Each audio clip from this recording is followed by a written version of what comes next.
My name is Kenny Wilkins. First, I'll give all of the hashtags and the names. So you can find me on Kenny J Wilkins #7. That's going to be on TikTok. You can find me Kenny Wilkins on Instagram, Kenny J Wilkins on Facebook. I got a page there also with Kenny J on Facebook, and you can reach me on my website with KennyJMusic.com. That's Kenny J Wilkins. I'm sorry, KennyJMusic.com. Let me slow down a little bit. I am a young man from the town of Englewood, New Jersey. Born and raised there as a youngster. Music was my passion since I was 5 years old. My dad was a musician, and that's where the journey started there. He was a guy very much so in church.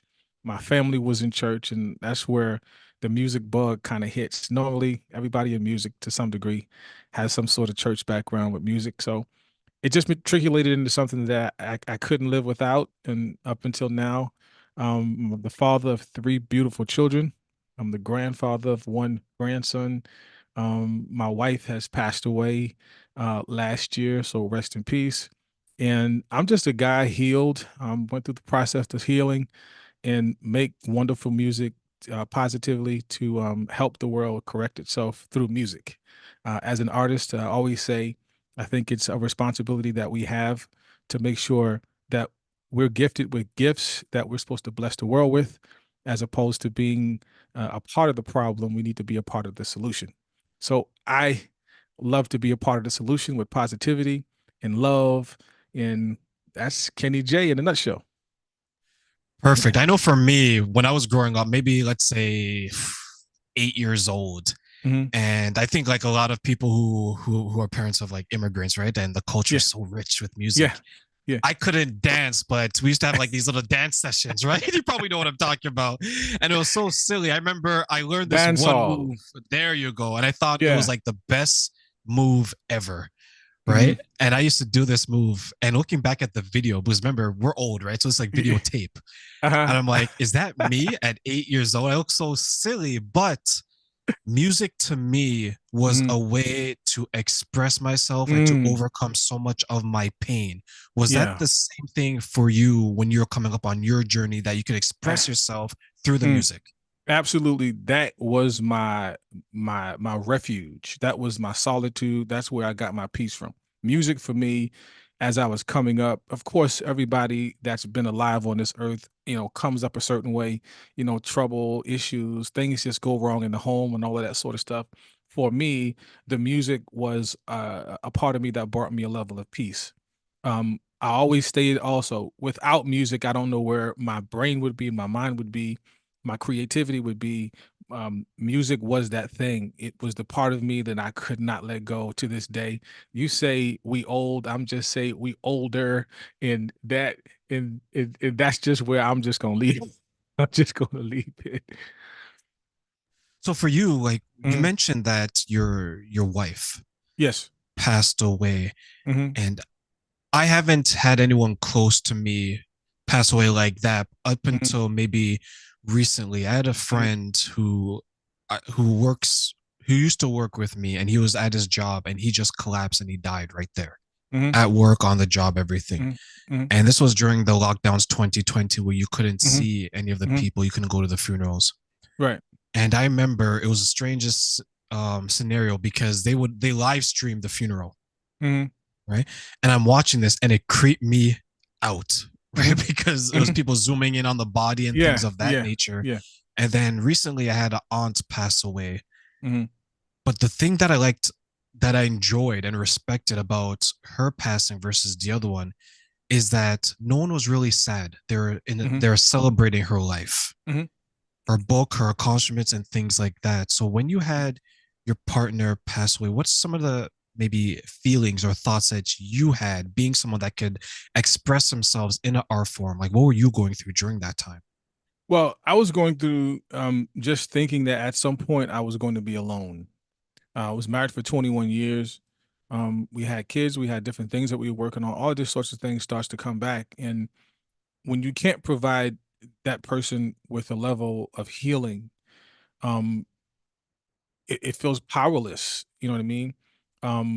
It's just an area of life that I wouldn't expect or ever have to be in. But I was faced with it. Part of the things that I've done was push very hard on making sure that my kids were okay, um, and press hard into the thing that brought me to peace the most. For me, it was music. As far as um, she was a very educated person. Um, she had a college degree. She's done a huge amount of things in her life with regard to education and to and putting in children, you know, education. She was a teacher of autistic children. She dealt with kids normally with learning disabilities. So she had her time on the earth, um, and she placed her mark here. And I have to be clear and conscious of that, that everybody is going to go across those thresholds, if you will, and will experience that at some point in their life. And those things we cannot change. If we can't change them, what we can do is figure out a way how to heal from them and to move on and to still live life. Appreciate the time that we've had and just kind of remember it at some point and just kind of move on. Those things cannot keep you down. I know some people struggle with that. I know some people have issues with just loss, and those are things you cannot change. What you can change, though, is the perspective that you have on how you deal with those things. And for me, um, the positive music and positive thinking and all of that sort of thing kind of helped me get through it. And I took some time off. And when she passed, I took some time off to just kind of get my brain together. And I think that that really helped me into honing in on exactly what my love and what my passion was, um, post her passing. And she would probably never want me to quit doing music and what I love to do.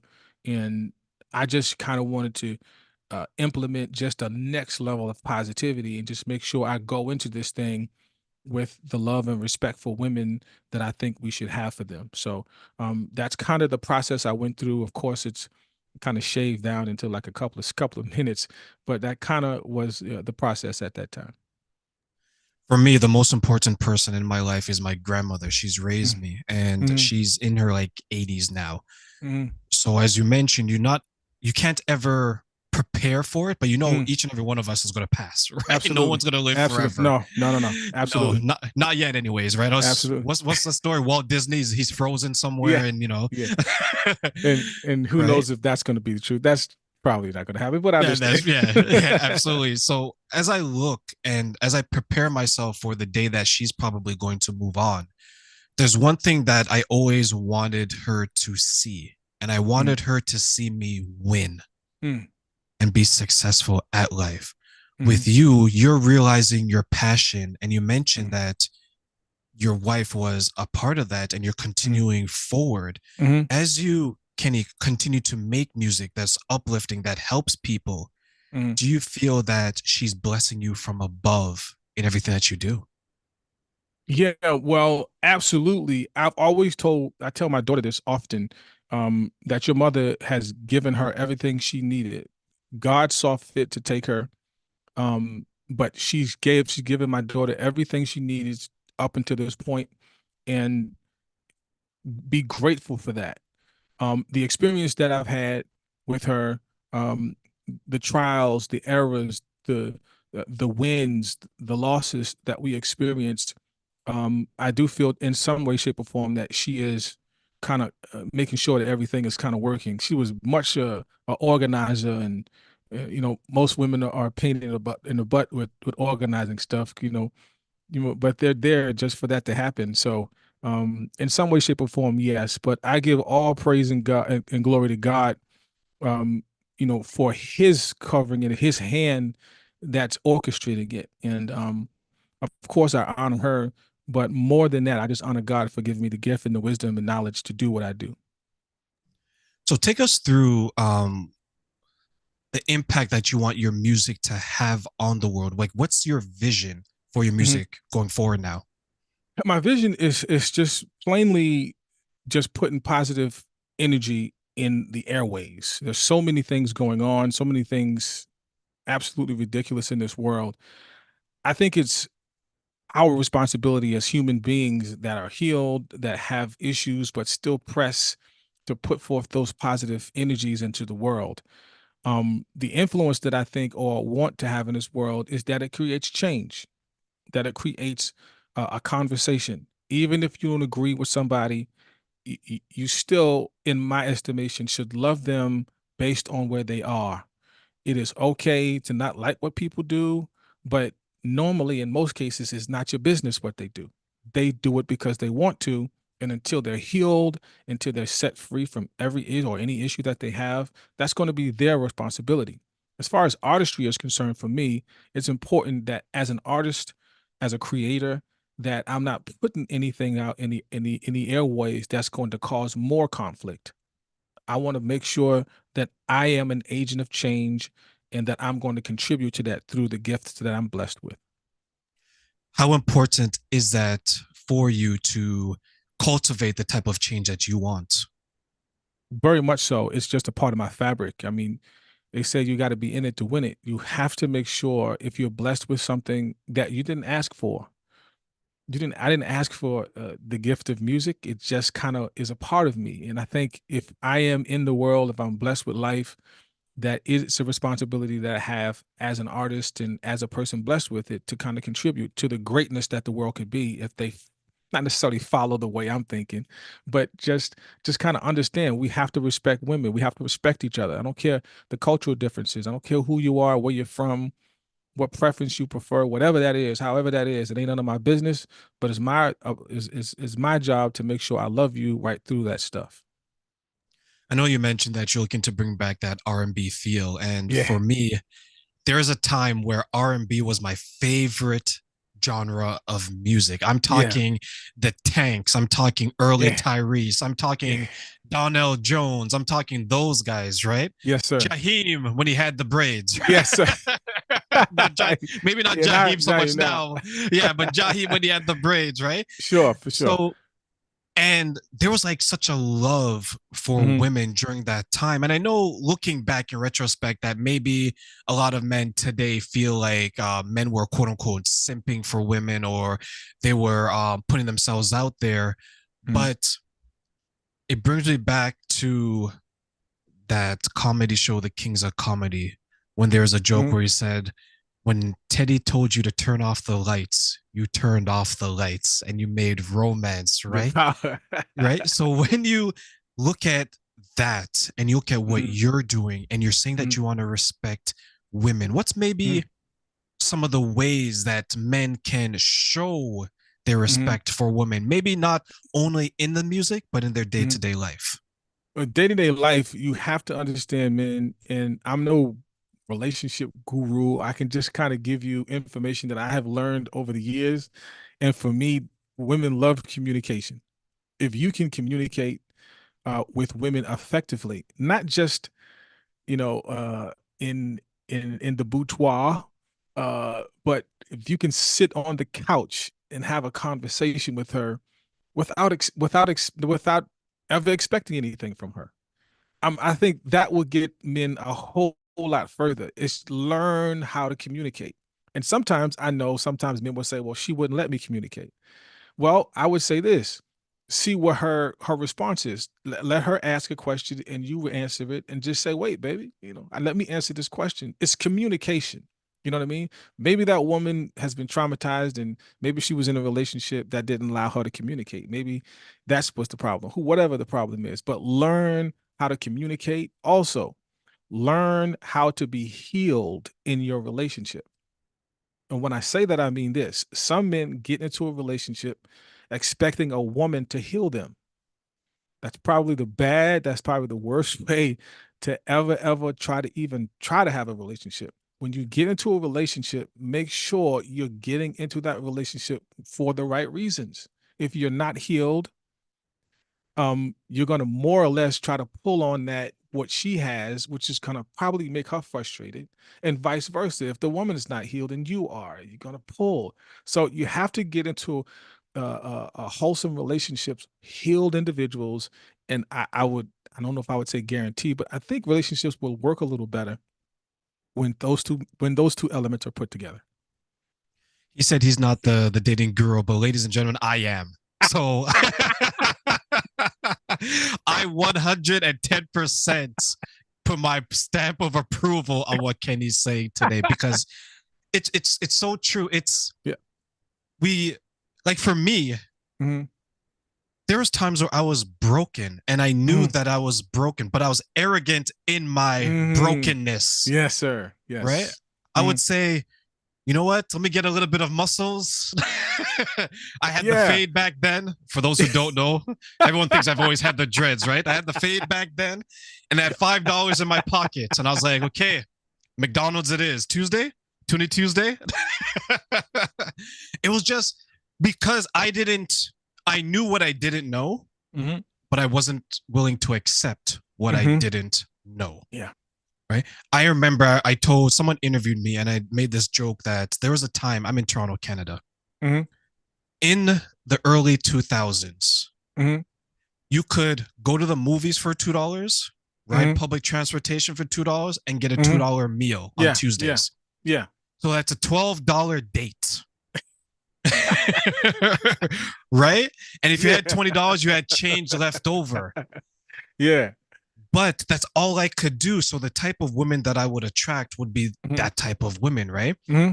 So when I wanted better and when I wanted something else, I had to become a different type Hmm. of person. And you Yes. mentioned it, right? And you mentioned Yeah. that we can't go in there hoping that the person's going to fix us because if we give them the key to fix us, or at least if we give them the ability to fix us, then we're always going to be tied to that person. We become Absolutely. codependent Thank you. on that person. Would you agree? Yes. I would humbly 100%, just like you agree with what I said. Yes, that is very true. And sometimes in those sorts of situations, you do develop a toxicity in the relationship and it's not able to withstand, right? People say, well, go into the relationship 50-50. I totally disagree with that. You have to go into a relationship 100-100 because I may need some of that 100. If you have 50, it's not much I can get off of that. So I think absolutely the codependency, if you're not healed, is definitely going to be a factor. We have to do a whole lot better with that. Sometimes when I look at women and the Hmm. struggles that they go through, because in general, probably men make more money Hmm. than women, right? In general, Yes, across the board. generally, yes, sir. Yeah. So when I look at some of the struggles that they go through and they probably have to make a decision because let's say there's children involved and they were out of the market, the job market Hmm. for a while, right? Hmm. Hmm. If that relationship is falling apart, they're in a situation where they may be reliant on Hmm. that man to support them because they're used to Hmm. a certain Hmm. lifestyle, right? Right, right. So if it goes downhill, Hmm. I can see sometimes where they become dependent on that person because they have a choice to make. Either I maintain the lifestyle that I know and I'm Hmm. comfortable with, even though I may not be getting emotionally what I want, Hmm. or I go out there with children. I'm older. I may not look the same way I do. What is going to Hmm. happen to me? Right. Hmm. Hmm. Yeah. So I'm so I can see maybe that dynamic and how it could be kind of scary where you're like, I don't know, Kenny. This bed is a nice bed. It may be a cold bed, but it's a bed. It's the lesser of two evils. Like, what would you say to Yeah. that? It's not okay to compromise your heart. It's not okay to ever put yourself in a position where you're staying somewhere for anything other than love, other than respect. It is not okay to put your heart through that trauma. It will never get any better. Please make sure the decisions that you're making, ladies, is going to be for the better good of you. Make sure it's something that you want to do, and please don't let it be just because of a dollar, a comfortability. Please make sure you get into a situation with healed energy because either one of those things, if you're kind of trying to get into a relationship after them, you will have some major, major problems. And who wants to sacrifice their heart like that? It's not worth the effort or the energy. I feel like the R&B is pouring out through me, my friend. Like you're inspiring me. It's bringing me back to my to my roots there Yeah. because there's so many artists Hmm. has talked about it, right? Like one Hmm. of my favorite artists is Mary J. Blige. Yes. I Hmm. love Mary J. Blige. Yes. anytime she's going through heartbreak, I know that album is going to be Absolutely. fire. Absolutely. You know it's gonna be. You Right? know it's gonna be. Like, even though I don't wish it on her, like when she's happy, I'm like, I don't know about this album, right? Yeah, yeah, Right. But when her and that guy broke up, like I yeah. forget the name of the guy, that Hmm. album, beautiful. Beautiful. Beautiful, beautiful, beautiful. So for you, like you're the like you have the artistic talent to Hmm. convey your pain, your happiness in so many different ways. Hmm. How do you pull from what you're going through and put it into the music so it can reach everyone else? I think there has to be a level of connection with you and the music. You have to be in the moment, and sometimes your honest work is going to be your best work. Your honest work is going to be your best work. I can't necessarily be disrespectful in my presentation because it's not honest to me. That wouldn't be something that I would be cool doing because it speaks disrespect, and it annoys me to see that sort of thing going on. And I'm not saying you shouldn't be ratchet, but I am saying you shouldn't be ratchet and disrespectful. You know what I mean? I'm just totally against that. I have to be true to me. During the process of writing, it was important to me to be honest. In this piece, the "You're a Woman" thing, um, it had to have the essence of empowering our women. It had to have that anthem sort of, I got to sink my spirit into this thing because it has to speak to them in such a way, because let's be honest, sometimes, women don't get that from us. Sometimes we are a little afraid to let that guard down, to let them know that we appreciate them. It was in my mind for this one to make sure that it gets that relayed to a high level. So I hope that it resonates in that. And for me, the process of it was just that, to speak to something that I really believed in, and I had to be true to that. So tell us about the this tell us about You Are a Woman Hmm. and what it means to you, and Hmm. ultimately what is the impact that you want it to have, especially Hmm. let's say with the women who are Hmm. listening. Yeah, I want this song to be so impactful, not just to women, but for young girls also. Um, Sometimes in our culture or in other cultures, there seems to be a lack of healed men presence there. And it's unfortunately sometimes these young girls grow up to be women that are now unhealed for the lack of fatherhood or fathership on their life. And sometimes, even in women, that are kind of older and more mature, sometimes it's good to hear a male's perspective appreciating them. Everybody loves to be appreciated. You know, they bear our children. They bear a lot of load. Not that men don't, because I do believe men bear some load too. So this is not a bash on me or any man. I'm a man too, I understand. But we have to put truth to power. Sometimes in many arenas, we treat women, as you stated earlier, most times they don't get paid as much as we do. Most times they're just taken advantage of. I just wanted to make sure that I put that essence out there, and I struggled with this song. I wasn't going to do it. And I wasn't going to do it because it was like, man, maybe I should let a woman sing this song. But I was like, man, that would be too common though. I wanted to stir the pot up a little bit. Why not put a male on it? Why not put myself on it so I can really, from a man's perspective, show women, that we really appreciate them. So I hope that kind of answers your question. I went all around the way, but hopefully it answers your question. It does. And I think you did a wise decision Yeah. having you do it, because if it's one thing, as you mentioned, it's common. It's one thing for women to speak about women issues, just like how it's one thing Hmm. for a man to speak about man issues, right? Hmm. But I think one thing that is missing is that we don't have women and men coming together to speak True. about a common Ver- issue, Very, very, very true. right? So Yes. you're seeing it and you're saying that, hey men, this is what we have to do. Like, you want women to step up, we Mhm. got to step up as Yeah, well, absolutely. Great point. right?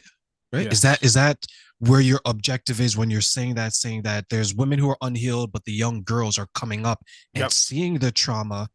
Where are their protectors, right? That's right. Yep. Being unhealed, if you're nurturing, normally you're going to nurture unhealed the next generation. So you're unhealed and going to nurture some more unhealing with those ones that coming up. So we as men, we got to see that. We got to have a perspective that can speak to that and say, wait, let me put truth to power as a man. Let me take my rightful place as a leader and say, you know what? No, let's just make sure the young girls coming up and the women that rear them, I want y'all to be honorable. I want y'all to know that y'all the best thing since sliced bread. I want y'all to worry about making sure you look in that mirror and say, yo, I'm what it is. You know what I mean? And really carry that and have that confidence that, yo, you can conquer anything. Don't let nothing stand in your way. We appreciate you. We should have their back. You know what I mean? We should have their back as much as they have our back, because women will have their man's back for everything. Sometimes, all the time, let me say, we got to have their back. This song speaks to that. For me, being someone that does interviews and work with women, there's always this line that I try to draw where I don't want to put too much of myself into my creativity, which Mm-hmm. is this, right? Mm-hmm. What I find with musicians, at least the ones I speak to, and I pose this question to you, is that it's you have to come to a point where you have to be fearless Mm-hmm. in how you're going to put yourself into your creativity. Right. Have you ever had a thought or situation where you thought, okay, I don't know if I can put this out there of myself because you're putting yourself in a more vulnerable state that maybe you're ready for, or maybe your Mm-hmm. audience is ready for? Mm-hmm. That's a very good question, and I'll answer it this way: I cannot be anybody else but me. I cannot speak. I am a truthful speaking guy. I don't lie easy. It's a hard for me to not be honest when it comes to situations. So anybody that sees me singing a song and it doesn't seem honest to me, that's probably because it's not honest to me. If I'm going to sing a song, it has to resonate with me first. I wrote a song here not too long ago that will be on the album, called "See You Soon." It's a song that I created and made in my studio, and the song had me here, like crying, like bugging out, because it just represented so many different things. It had the essence of just truth, had the essence of just I see you soon, man. You know how it is when you love that girl. You know how it is when you love that person. It's like, man, I don't want you to go nowhere, but I'm gonna see you soon. And those type songs, those moments, those issues, or those things, they have to be true to the artist first before they can relate to anybody. And I think that is the as a recipe for a great writer, a great artist, is you can translate that on a record and let the masses hear it. Just like Mary J. Blige. Everybody know Mary J. Blige is a ball of tears. But every time she writes that record, she's been going through something and it resonates really loud. So tell us a little bit about the album, what Mm. you expect from it, what we can expect from it, and how you want it to be Mm. impactful onto the world. Yeah, the album is going to be filled with so many different things, from me, um, from the experiences that I had, that I endured, not necessarily experiences I endured. It's just my heart is going to speak on this record. It's going to have such a '90s nostalgia, but 2024. It's going to have such an essence of light. It's going to just provide so many things. There's songs on there called "See You Soon." There's songs on there called "A Mirror to My Soul." Songs on there called "Sweet Summer." It's just a bunch of different things on here that's going to just put you in the essence of it. One of them, puts a man coming from work, right? And um he's excited to go see his girl, right? And the guys are like, "Yo, no, let's go to the bar." He like, "Nah, yeah, I ain't got but Saturday and Sunday. I ain't got but Saturday and Sunday. Monday I gotta be at work again. So I want to spend my time this weekend with that lady. We gonna spend some time. It's gonna be a sweet summer day." And at the end of it all, it says, "I'm gonna send you to work Monday morning skipping, singing "Sweet Summer Day." You know what I mean? It's like one of those things where we can actually put a story out there, and it's really hopefully gonna give some of these young cats, some not gang, but some insight on what women, true, wonderful, great, sweet, luscious women would love during the date. So that sort of thing is going to be on this record. So I think everybody's going to love it. It's going to have some up tempos, some mid tempos, some bunch of different things. It's going to be a pretty big album for me, for sure. I know songs like that. It doesn't matter how tough you think you are, how big you think you are, it can reach your Woo! heart, man. I know you've Mm. probably seen some of the toughest guys be like, Yeah, okay, that's like my song right there. yeah, that's the way I want it. That's the way I want it. I want it to touch everybody, even the hardest, coldest cats. You know what I mean? So you mentioned one song you mentioned really caught my attention was Mirror to the Soul, Yeah. right? Because I'm a person that I'm a religious person, I'm a spiritual Yeah. person, and that's like when you mentioned that title, I was like, okay, I like that title. Can you Mhm. tell us a little bit about that song and what it means? When you're with somebody, sometimes you look for some sort of a mirror. You look for individuals that you're paying attention to see how you reflect in them. In its simplest terms, sometimes you want them to really mirror that soul. So when you look at them, when you articulate to them, when you're conversating or conversing with them, um, it's like you're looking at yourself in your soul. Like you're going to take care of your soul like the best treasure in the world, right? How wonderful, how beautiful will it be for someone to duplicate your soul, and you can look at that soul and take heed to it and soak that in. So that's in essence what the song is going to be about. When you look at her, you want to see a mirror image, not necessarily of yourself, but you want to see your spirit come out of her, so to speak, and you can communicate with you very good. That's how connections are are uh, are put together. Quality relationships are put together when she can look at him and he can look at her and see each other in each other's eyes. If that makes sense. It does, it does. And when can my audience expect the album to be released and where can they find it? You're gonna find it everywhere come summertime. I didn't give a date yet, but come the summertime, you'll see a whole lot of things going on in the summer about what I got going on with that. So yeah, summertime this year for sure. Perfect, perfect. So as Yeah. we close, Kenny, Mhm. what's some final words of wisdom or insight that you want to give my audience today? Final words is going to be love everybody. Don't ever take anybody for granted. Pay attention. Look at what's going on around you. Be true to yourself and be true to whoever's surrounding you.